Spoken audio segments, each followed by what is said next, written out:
super great time. Ah! Ah! Ah! Ah! Ah! Ah! Tokyo.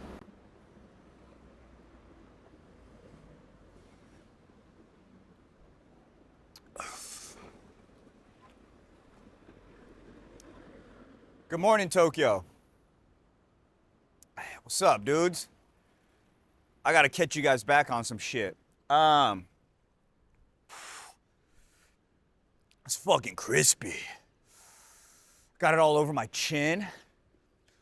Just like the veg sauce I had on me last night. I didn't. I like to pretend I got veg sauce on my chin, but not too often that I have the pea juice on my chin. All right, why don't we walk down Meguro River? So, it's been a while. I've been on the road doing shows and shit, so I apologize, maybe. I don't feel sorry, but I guess I'll say it. The Japanese part of me is like, just say it. All right, my bad, guys. But I'm back. I'm back. And so, this is what we decided to do. So I don't know if you guys have seen it. Well, if you haven't, you should fucking watch it. We upgraded the Super Great Time Tokyo. We got these like fucking sick edits. We got porn stars. We got famous comedians from America, you know, bunch of shit. Figured for those ones, we do some high quality edits, right? But I still like this walk and talk style where I answer Patreon member questions. And maybe we'll find a way to get subscribers on Instagram or like, you know, as long as just, if you throw me 5 bones a month, you can ask me whatever I want. I'll throw that shit on the gram. Let's go this way. Also, you know what? Fucking $5 a month. That's like 1 beer. Support your boy. Or else I can't do this no more.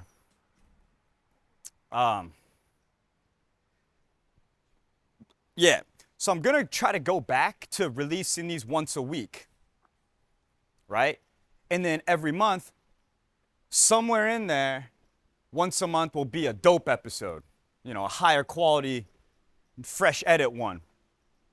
So yeah, once a week, we're back on it. We're fucking back. It's been a while. I forgot what it's like to just be out drinking in the streets with the camera on me. I've been drinking in the streets without a camera.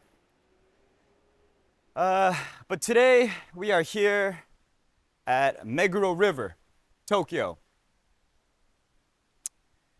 As you can hear, it's kind of loud right now. Let's check this shit out.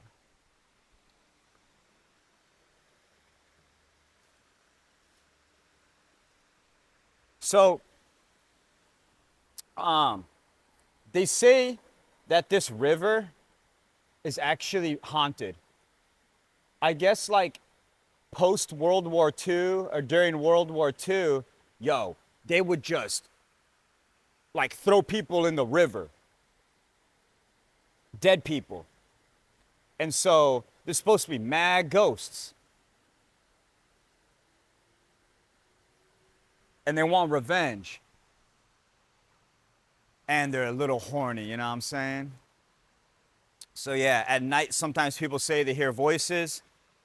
Because yeah, ghosts like drinking establishments or places where people are drinking rowdy. I don't know if you know this, but it's a part of Japanese culture. Is like a lot of ghosts are seen near izakayas, or like in the basement of izakayas and shit. Yeah, they like rowdy shit. But all right, before I answer these Patreon member questions, how about I teach you guys some Japanese?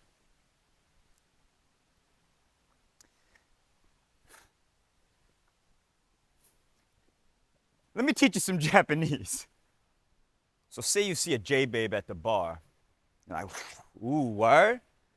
You see Shorty, and you spit some game, and she allows you to take her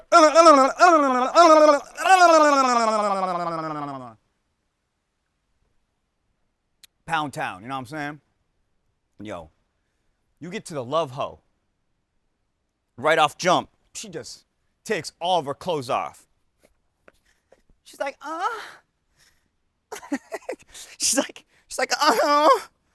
She's just rubbing that little edamame bean, and you're like, whoa!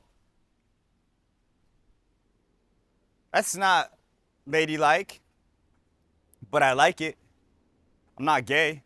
And you realize, while you're in Pound Town, she starts saying she's thirsty. And I'm like, I'm thirsty too. And I pull out 2 bottles of Nihonshu, AKA Japanese sake.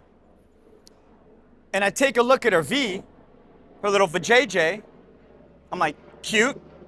Also, that little vajayjay's got a pubic hairdo, you know what I'm saying? She got that Japanese hair down there. It's long, I'm about it. You know, I think it's kind of hotter when there's hair.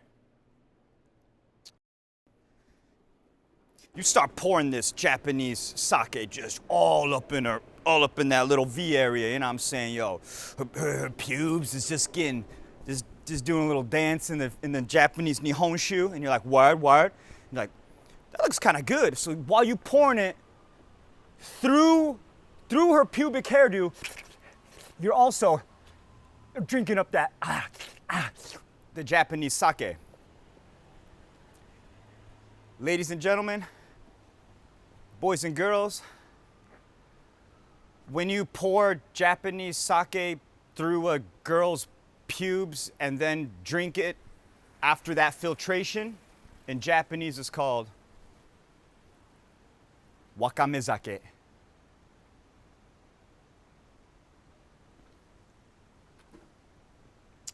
Wakamezake. Yeah. You're welcome. You know, it's a thing. I just educate the youth. I educate the world. I'm an educator first and a comedian second. And a pervert third. But real talk, wakame is like seaweed. And sake is sake. But when you combine words in Japanese, sometimes the second word adds that little like 2 dashes, and it changes the sound. Like Dan is ta with 2 dashes that turns it into a da. So I'm Daniel. So that sake, add the 2 little boop boop, and it turns into za. So it's not wakame sake, it's wakame zake. It turns into a Z. And that's just seaweed alcohol. The seaweed is her pubes.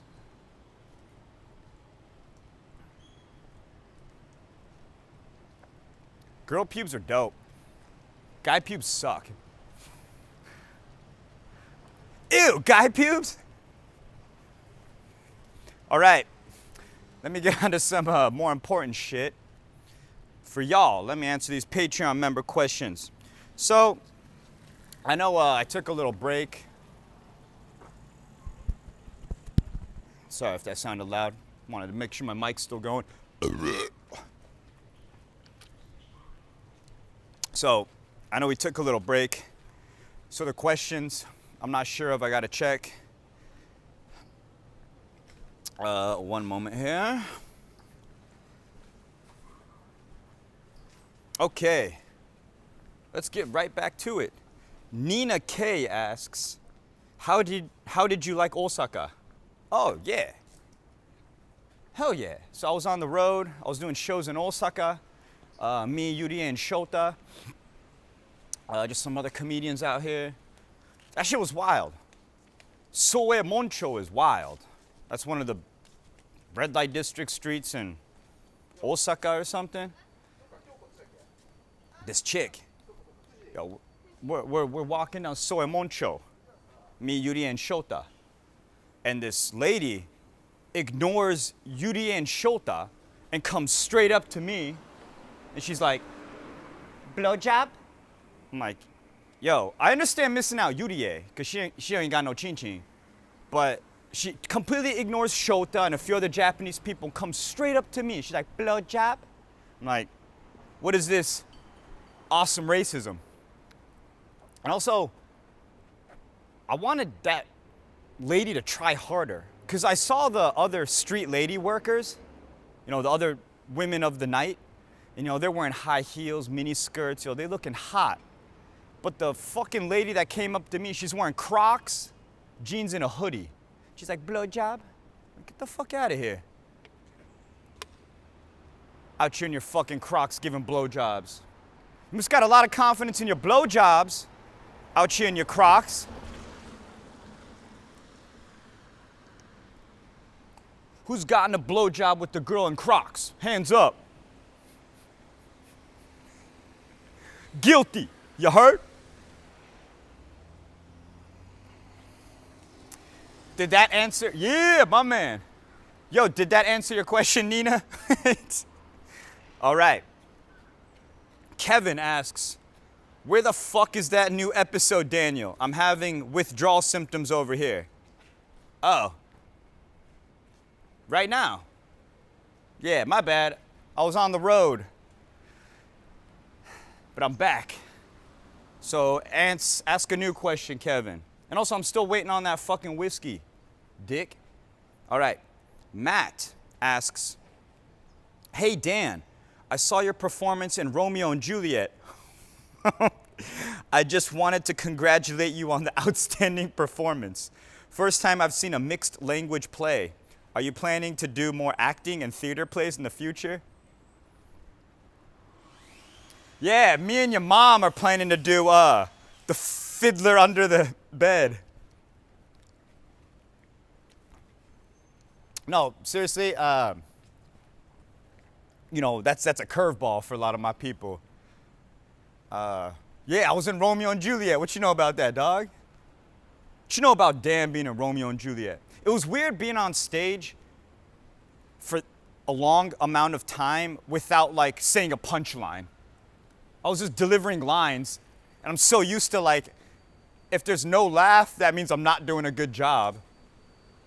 So it was interesting.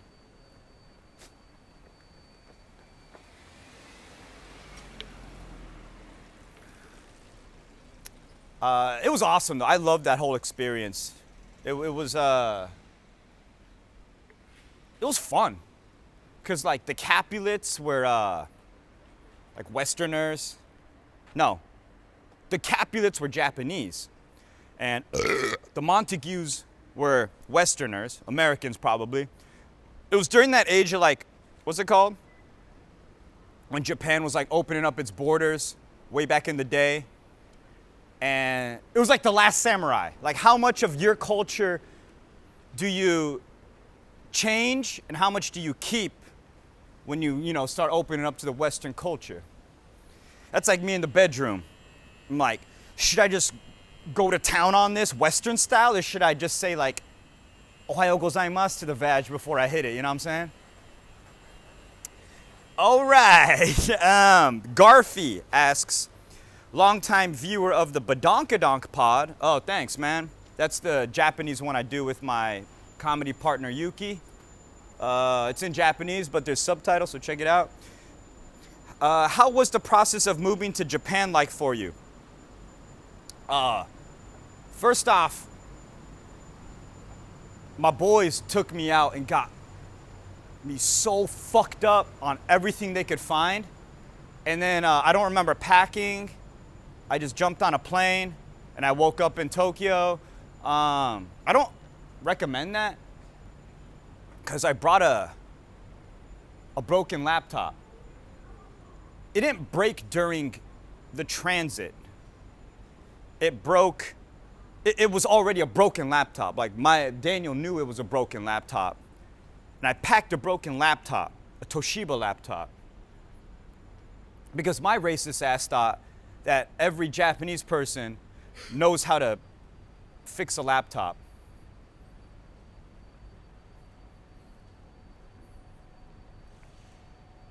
All right. Next question. David C. Are there stereotypes in Japan for what like a cop or fireman looks like? Like in the US, you look for a big mustache and Oakleys. Ah. Yeah, so in Japan, a lot of the policemen and firefighters are Asian.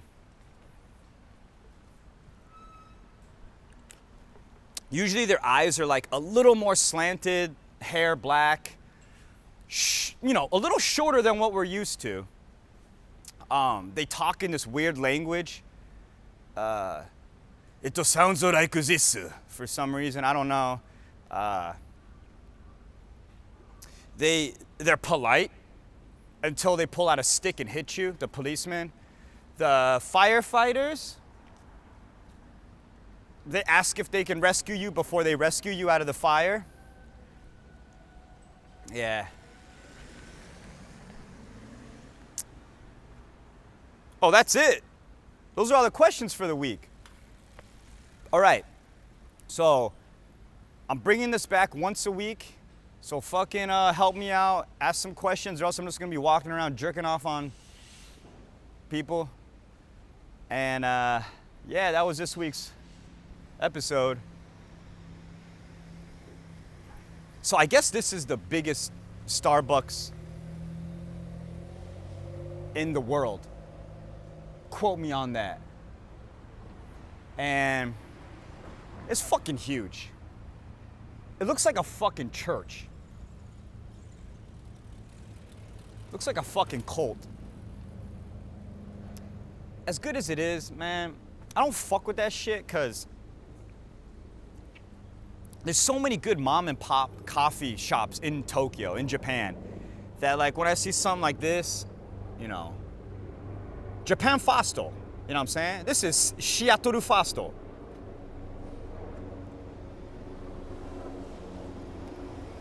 They do got good Wi-Fi though. All right. Fuck you guys. Peace. See you next week.